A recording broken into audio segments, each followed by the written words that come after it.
নমস্কাৰ। গল্প কবিতা ইত্যাদিলৈ আপোনালোকক স্বাগতম জনাইছোঁ।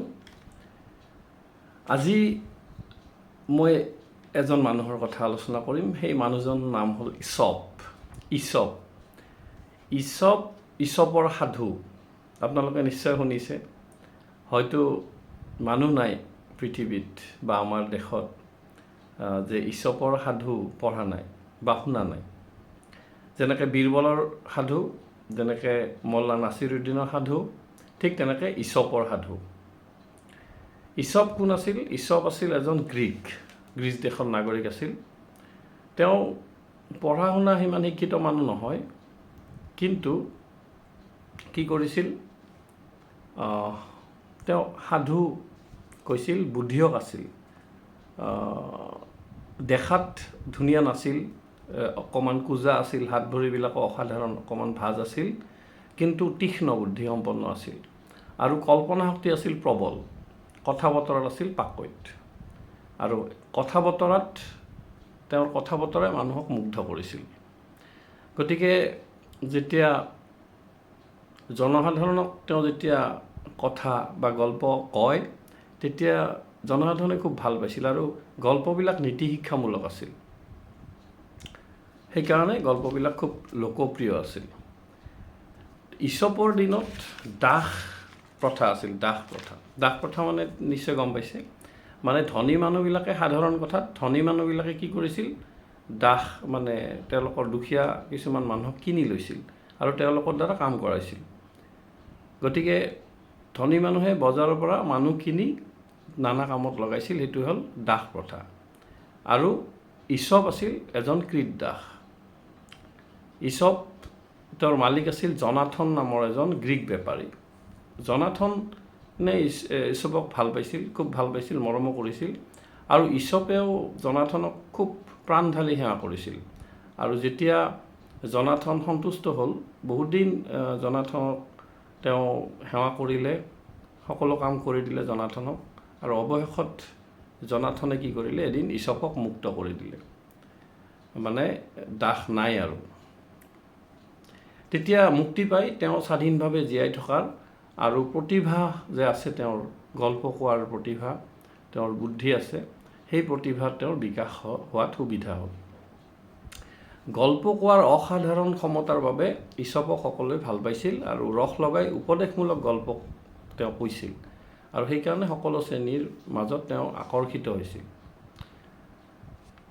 কোনো গল্পই ঈশপে লিখা নাছিল।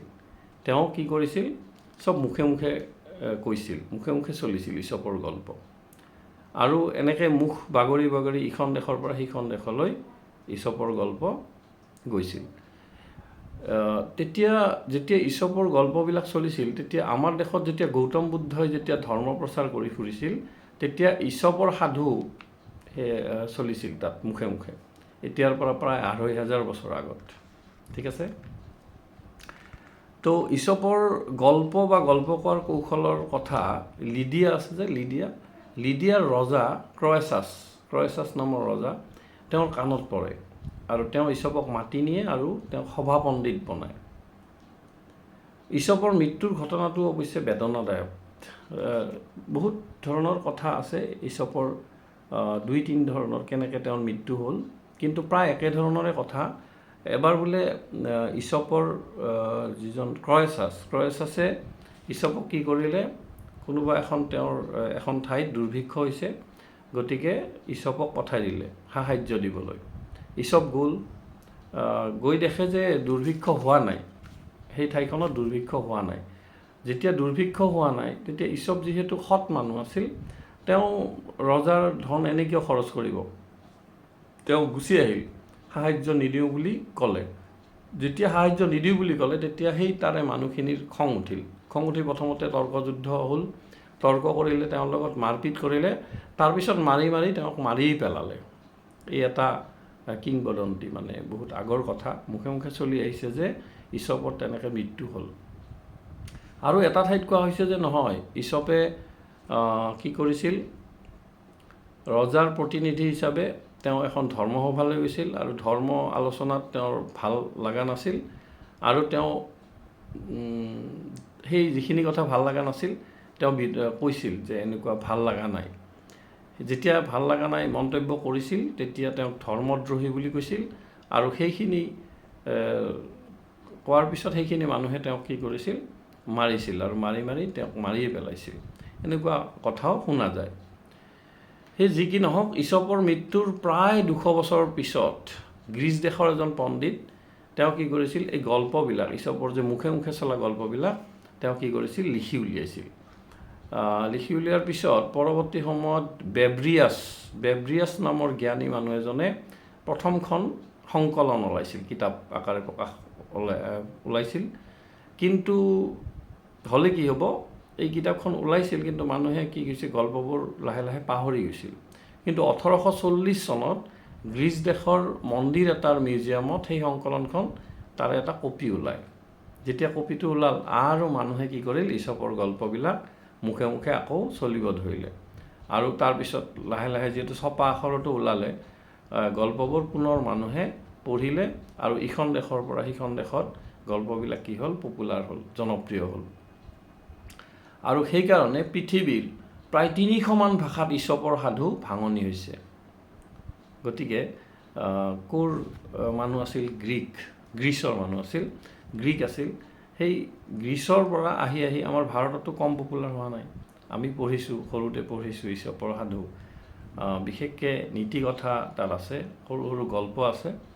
গতিকে সেই নীতি শিক্ষাৰ যিবিলাক প্ৰাথমিক পাঠ, যিবিলাক গল্প, সেইবিলাক ইছপৰ সাধুত পোৱা যায়। গতিকে ইছপৰ একচুৱেলি জীৱনৰ বিস্তাৰিত বিৱৰণ নাই, তেনেকৈ হিষ্ট্ৰীত পোৱা নাযায়। কিন্তু কিছুমান বিখ্যাত ব্যক্তিৰ কিতাপত দুই এটা কথাৰে গম পোৱা গৈছে যে ইছপ আছিল। ইছপটো মানে সাজি কোৱা কথা নহয়, এটা কেৰেক্টাৰ নহয়। গতিকে ইছপ আছিল গ্ৰীচ দেশৰ এজন নাগৰিক, গ্ৰীক এজন, আৰু তেওঁ একচুৱেলি ক্ৰীতদাস আছিল। তেওঁ দেখাতো বেয়া আছিল, কিন্তু তেওঁৰ বুদ্ধি আছিল তীক্ষ্ণ, কল্পনা শক্তি আছিল প্ৰবল, আৰু কথা ক'ব জানিছিল। গল্প লিখিছিল, লিখা নাছিল, গল্প তেওঁ কৈছিল, আৰু সেই গল্পবিলাক মুখে মুখে চলি জনপ্ৰিয় হৈছিল এটা সময়ত, আৰু সেই গল্পবিলাক নীতি শিক্ষামূলক আছিল। ঠিক আছে, গতিকে ভাল লাগিল। আমি বীৰবল ক'ৰ পৰা আহিল জানিলোঁ, মোল্লা নাছিৰুদ্দিনৰ কথা কালি ক'লোঁ, আজি ইছপৰ গল্প, ইছপ কোন আছিল তাৰ বিষয়ে থুলমূলকৈ অকণমান জানিলোঁ। ভাল লাগিলে লাইক কৰিব, শ্বেয়াৰ কৰিব। Thank U.